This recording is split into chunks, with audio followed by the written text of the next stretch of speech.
BJP के लोगों की, उनकी ट्रोल आर्मी की, उनके सांसदों की, उनके मंत्रियों की, उस इकोसिस्टम की ये झूठ बोलने की गंदी लत कैसे खत्म होगी? लेकिन शायद नहीं खत्म होगी, क्योंकि उस झूठ बोलने के जनक जो हैं वो खुद मोदी जी हैं। खैर, आप राहुल गांधी के बयानों को आज तक काट छाट के चला रहे हैं, अपनी दुकान इसी तरह से कुछ बीजेपी के नेता चला रहे हैं।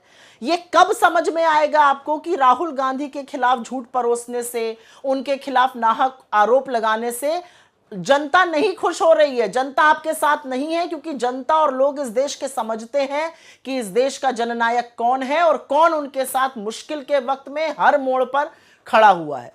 लेकिन क्योंकि झूठा आक्रोश दिखाया जा रहा है तो कुछ बातें बोलनी यहां पे जरूरी है।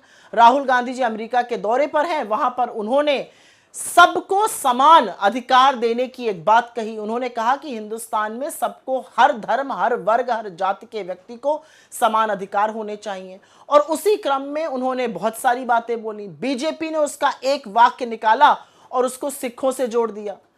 आपका झूठा आक्रोश क्योंकि दिख रहा है तो आपसे कुछ सवाल पूछे जाने हैं।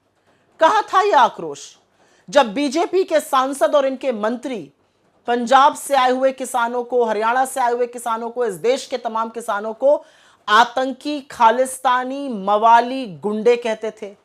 कहां था आपका आक्रोश जब पंजाब से आए हुए किसान, हरियाणा से आए हुए किसान, इस देश के तमाम किसानों में से 750 किसानों की अपने हक के लिए लड़ते हुए शहादत हुई? कहां था आपका आक्रोश जब नरेंद्र मोदी ने किसानों, और वो किसान जो पगड़ी पहने हुए थे, जो पग पहने थे, उनके लिए बड़ी बड़ी चट्टानें खड़ी कर दी, रास्ते खुदवा दिए, तारे और कीले गड़वा दी कि वो दिल्ली में एंटर ना कर सके, किलेबंदी कर दी दिल्ली की? कहां था आपका आक्रोश जब आपकी सांसद इस देश के अन्नदाताओं को, इस देश के किसानों को हत्यारा और बलात्कारी कहते हैं? असलियत यह है कि राहुल गांधी इस देश को आईना दिखा रहे हैं, क्योंकि आज इस देश के हालात कुछ ऐसे हैं कि ट्रेन में बैठे हुए एक व्यक्ति पर हमला इसलिए किया जाता है क्योंकि वो एक वर्ग, एक धर्म से आता है, उसके साथ उसको थप्पड़ मारे जाते हैं, उसके साथ बदतमीजी की जाती है, वो बुजुर्ग है क्योंकि वो मुसलमान है।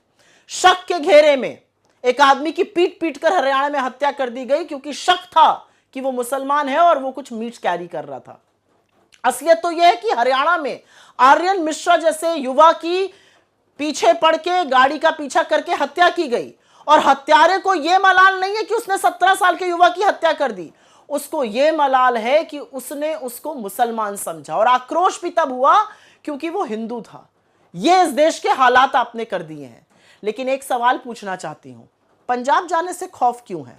ये वही प्रधानमंत्री है ना जिन्होंने पंजाब की अस्मिता पर सवाल उठा दिया था, पंजाब में अपने खिलाफ असुरक्षा पर सवाल उठा दिया था। क्या पंजाबीज आपको सुरक्षित नहीं रख सकते थे? क्या पंजाब आपको सुरक्षित नहीं रख सकता था?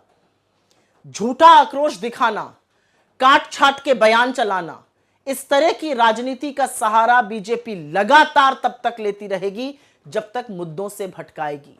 लेकिन आपके सामने विपक्ष खड़ा है, इंडिया अलायंस खड़ा है, कांग्रेस पार्टी खड़ी है, राहुल गांधी खड़े हैं, और मुद्दों से हम आपको भटकने नहीं देंगे।